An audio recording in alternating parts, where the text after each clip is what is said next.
네, 여러분 안녕하세요. 민쌤의 아무나 배우고 아무데나 써먹는 아무역사 시간입니다. 자, 오늘은요, 알렉산드로스 제국과 헬레니즘 문화라는 주제로 볼 텐데요. 지난 시간에 우리가 그리스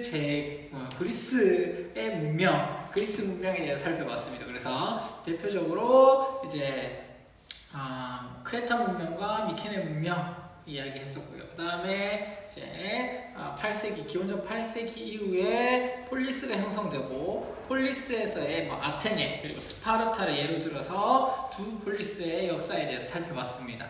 마지막으로 우리가 내용을 살펴봤던 게 이제 아테네를 중심으로 한 델로스 동맹하고 그 다음에 스파르타를 중심으로 한 펠로폰네소스 동맹이 서로 싸웠다. 그게 펠로폰네소스 전쟁이었다. 그 전쟁에서 스파르타가 이겼긴 했지만 결과적으로 그리스 세계 전체가 분열되게 되면서 결국에는 쇠퇴하는 과정을 밟게 되었다라고 이야기를 했었습니다.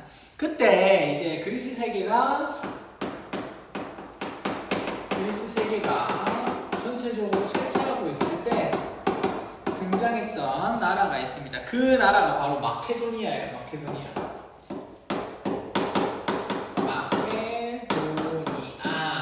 나라인데요. 이 마케도니아는요, 그리스 북쪽에 있었던 이제 국가로서 이제 거듭된 전쟁으로 인해서 쇠퇴하고 있었던 그리스 세계를 정복했다라고 여러분들이 알아두면 되겠습니다.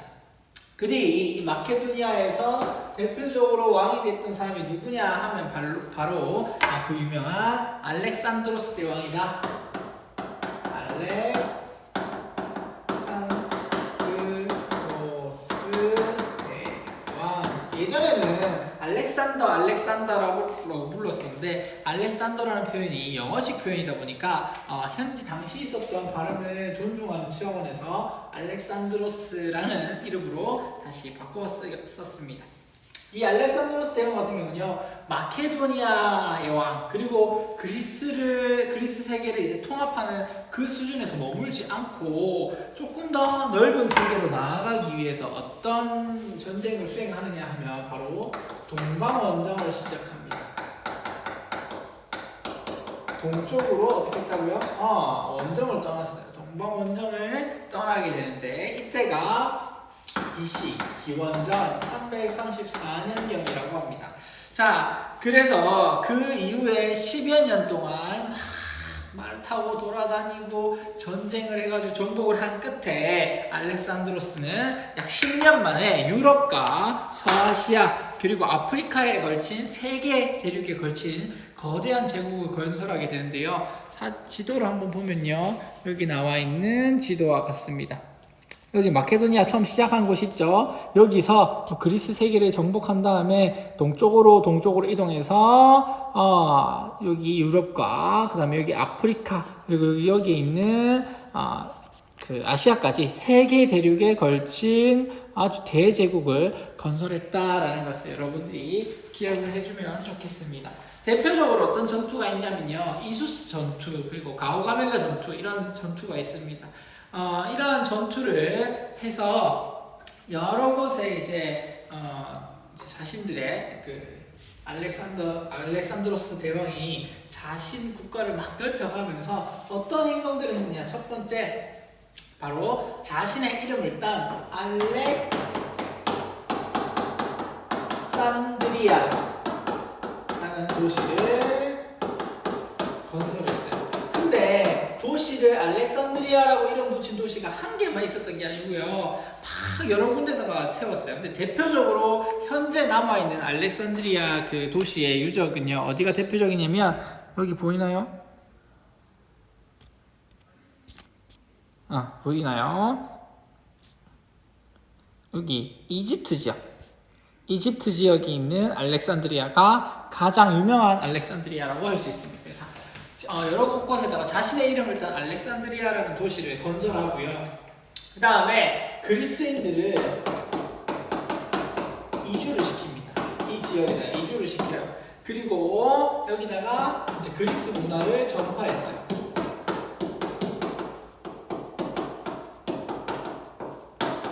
한편 이제 정복지에서 사람들을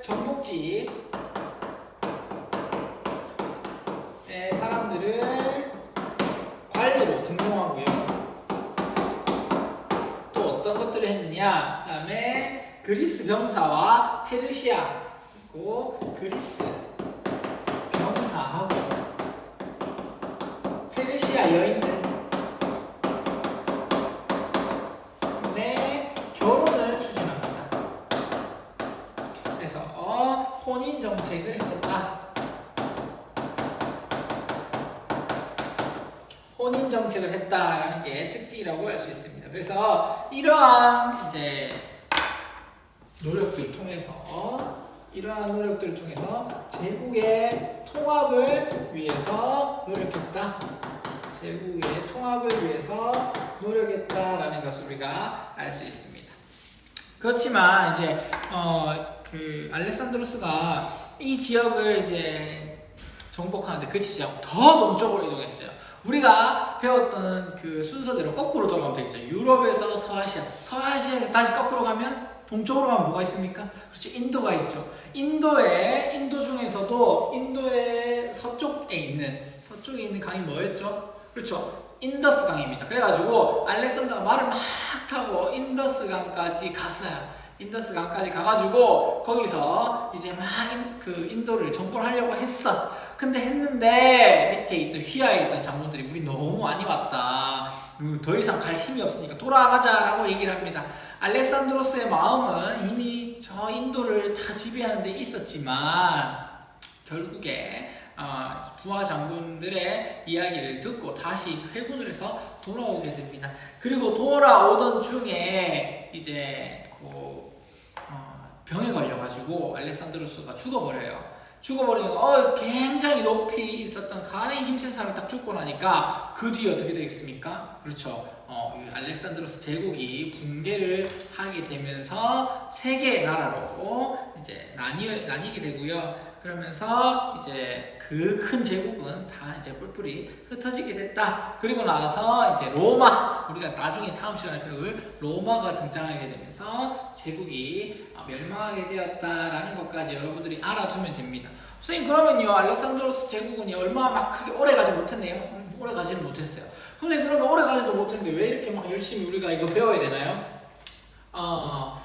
알렉산드로스 대왕이라고 하는 사람이 이러한 일을 했다라는 것도 중요하고, 그리고 사실 얼마 못 갔기 때문에 우리에게 큰 의미가 없는 건 사실이긴 합니다. 그렇지만 중요한 점이 있긴 있어요. 뭐가 있느냐 하면 바로 이런 알렉산드로스의 동방 원정과 제국을 통합하기 위한 노력이 문화로 어떠한 변화를 일으키게 되는데 그게 바로 헬레니즘 문화입니다.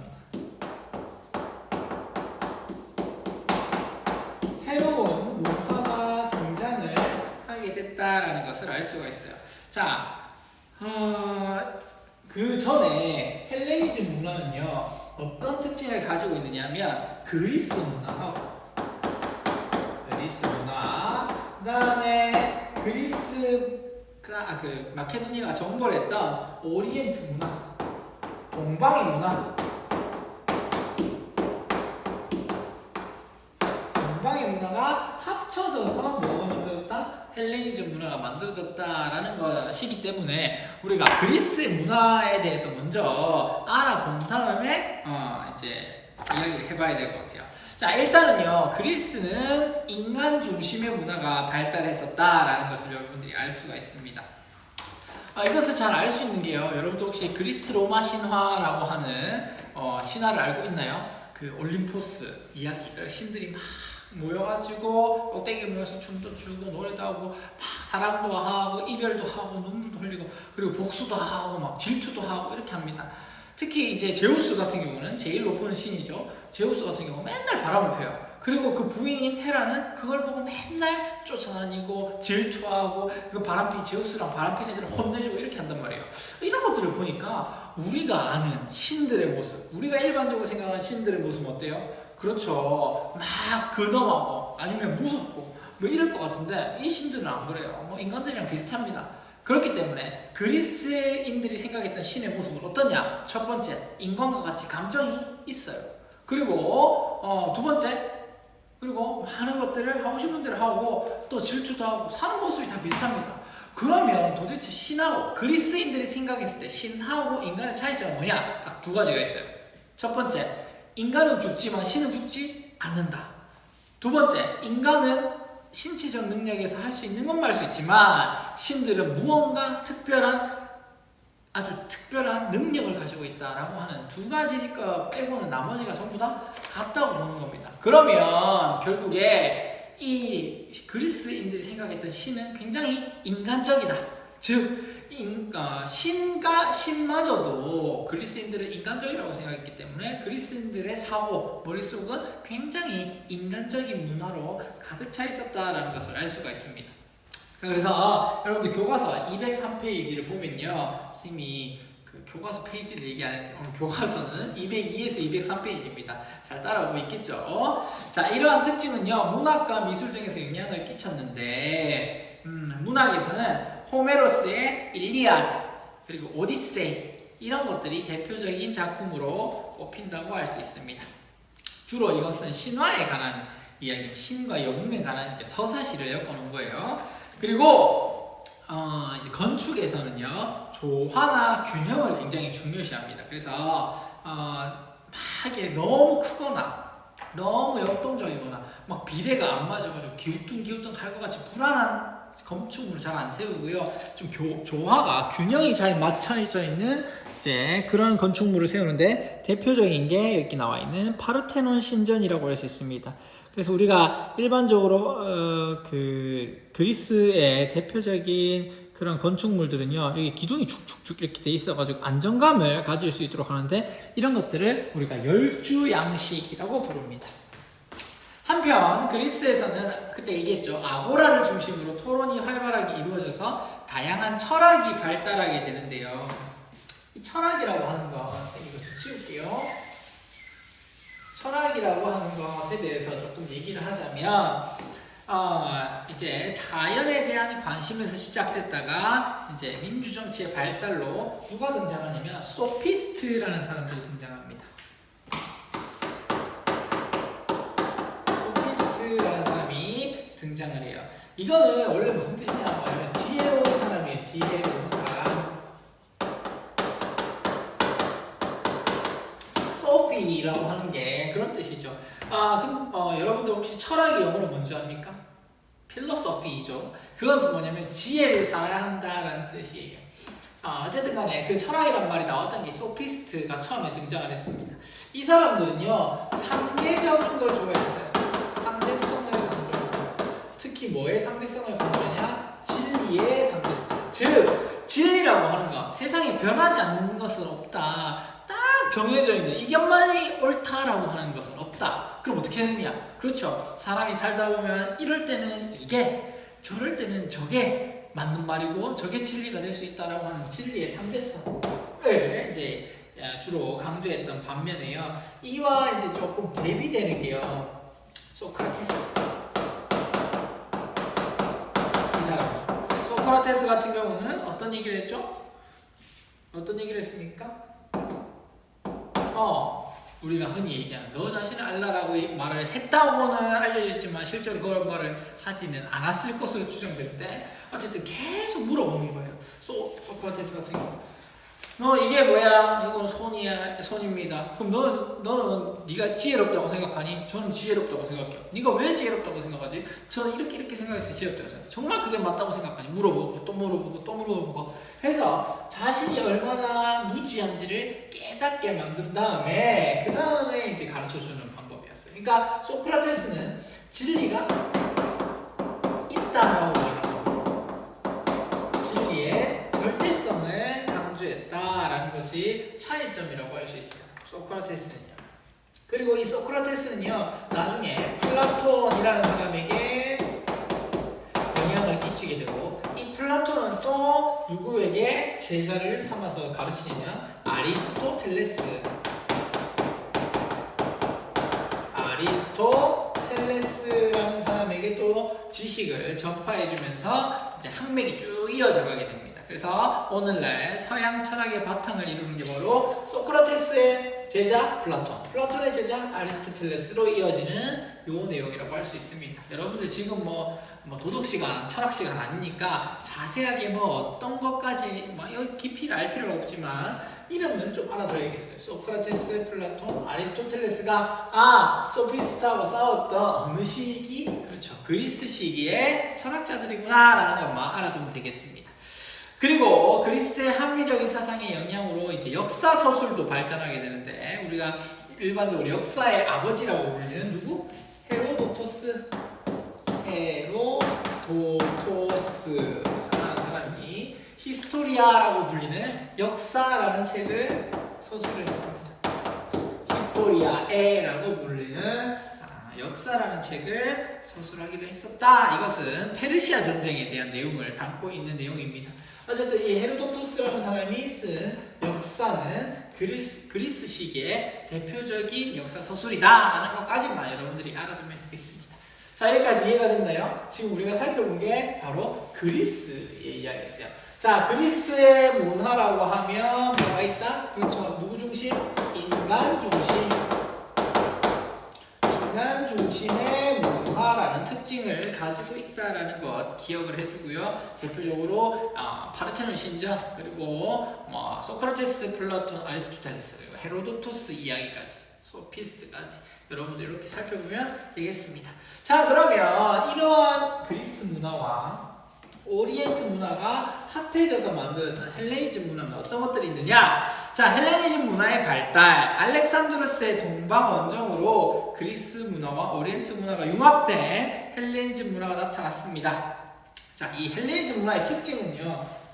이렇게 볼게요. 헬레니즘 문화의 특징은 첫 번째, 폴리스 세계에서 이제 벗어났죠. 자, 그리스 사람들은 다 조그만 도시국가인 폴리스를 중심으로 사고를 했어요. 폴리스 중심이에요. 그래서 사실 그 플라톤은 뭐라고 얘기했냐면 사람은 폴리스를 벗어나면 사람이 아니다라고 얘기할 정도로 다 사람은 그리스 사람들은 다 좁은 보이는 도시국가 폴리스 안에서의 사고가 멈춰 있었다면 이제 헬레니즘 시대에는 알렉산드로스 제국이라고 하는 아주 넓은 나라가 형성됐죠. 그러니까 어떻게 되겠습니까? 폴리스 중심의 사고에서 어떻게 한다? 벗어나서 바로 세계 시민주의,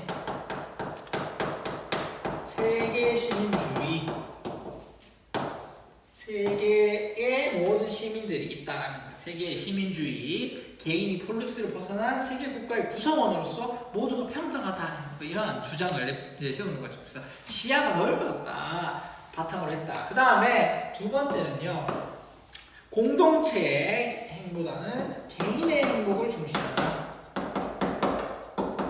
개인의 행복을 중시하는 특징을 가지고 있다. 우리가 이거 뭐라 하냐면 개인주의 특징을 가지고 있다고 알아두면 되겠습니다.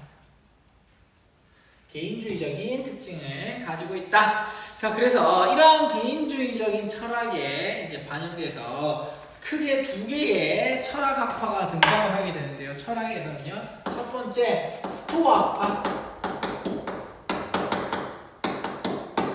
그 다음에 에피쿠로스학파,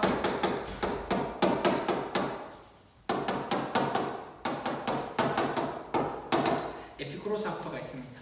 자, 이 스토아학파는요, 뭘 중요시하느냐면 금욕을 중요시해요. 우리가 행복하기 위해서는요, 여러 가지 욕심이 있어요. 사람들이 가진 욕심이 있는데 이 욕심을 꼭 잘 참아가지고 욕심을 잘 다스리면 행복해질 수 있다라고 이야기를 했던 반면에 에피쿠로스 학파는요, 쾌락을 중요시합니다. 그런데 이 에피쿠로스 학파의 쾌락은요, 우리가 알고 있는 마음대로 놀고 엄마 말도 안 듣고 돌아다니고 막 내 먹고 싶은 거 다 먹고 놀러 다니고 학교 안 나오고 막 친구들하고 막 싸우러 다니고 막 PC방에 가고 놀고 막 하고 싶은 대로 하는 이런 쾌락이 아니에요. 그럼 이 에피쿠로스 학파의 쾌락은 무슨 쾌락이냐면 정신적인 쾌락이에요.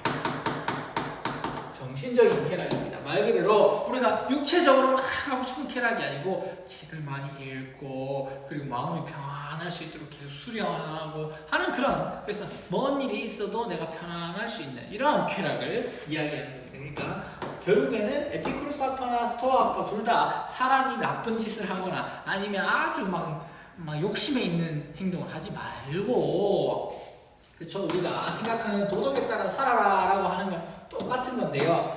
그 표현이 스토아 학파 같은 경우는 아예 금욕이었고요. 에피쿠로스 학파는 정신적 쾌락을 찾는 형태로 나타났다. 요 두 가지 대충 내용만 그냥 알아두면 됩니다. 그리고 이 시기에는 자연과학, 우리가 흔히 얘기하는 과학도 발전해서요.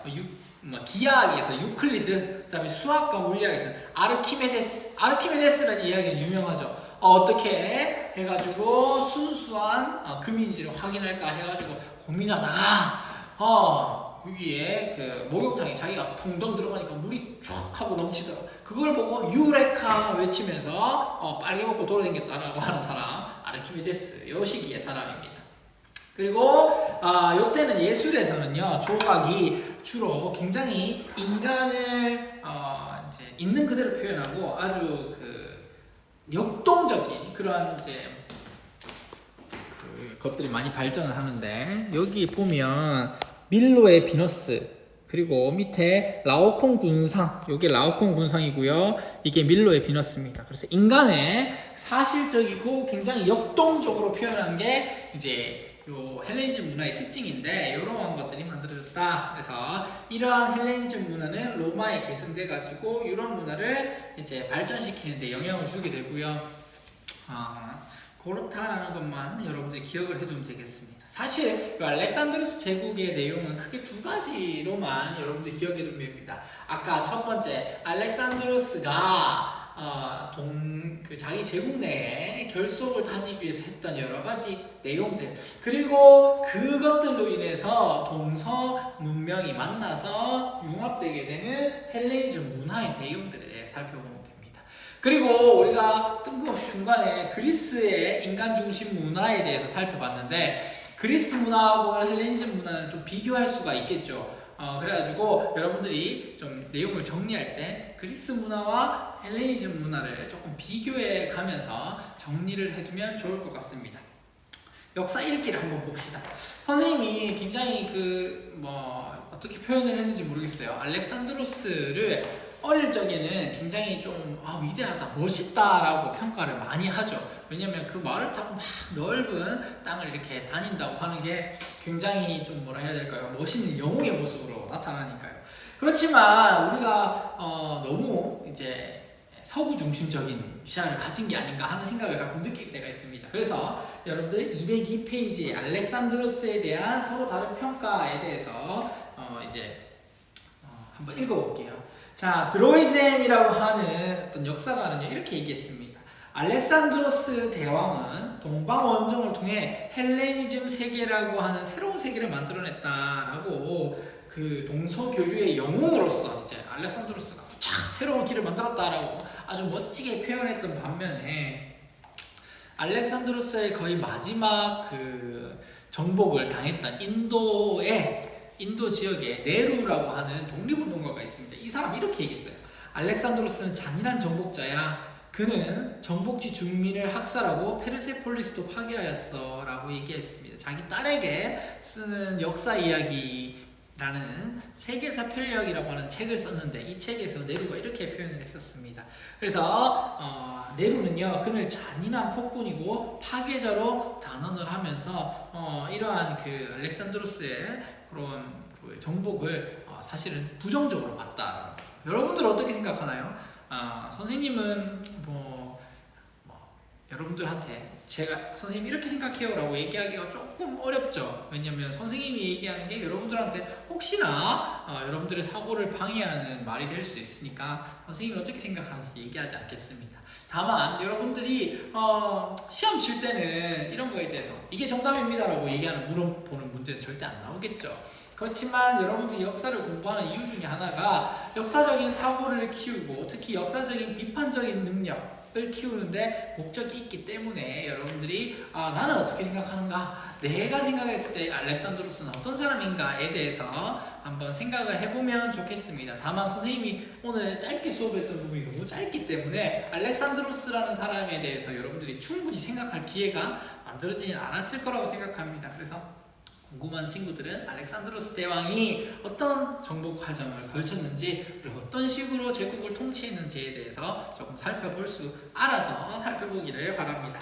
자, 그러면 과제를 해줘야 되겠죠? 교과서 203페이지에 주제탐구 신화를 통해본 그리스 문화의 특징이라는 내용을 꼭 이 짧은 내용입니다. 이거를 보고요. 1번과 2번에 있는 답을 적어본 다음에 사진을 찍어서 댓글에다가 남겨주면 고맙겠습니다. 여러분들 오늘도 고생이 많았고요. 다음 시간에는요 2시간에 걸쳐서 로마의 역사에 대해서 살펴보도록 하겠습니다. 자, 오늘 내용 정리를 여러분들이 비교하는 방식으로 조금 잘 해줬으면 좋겠습니다. 자, 오늘도 고생 많았고요. 다음 시간에 만나도록 하겠습니다. 과제는 바로 해서 댓글로 남겨주세요. 안녕.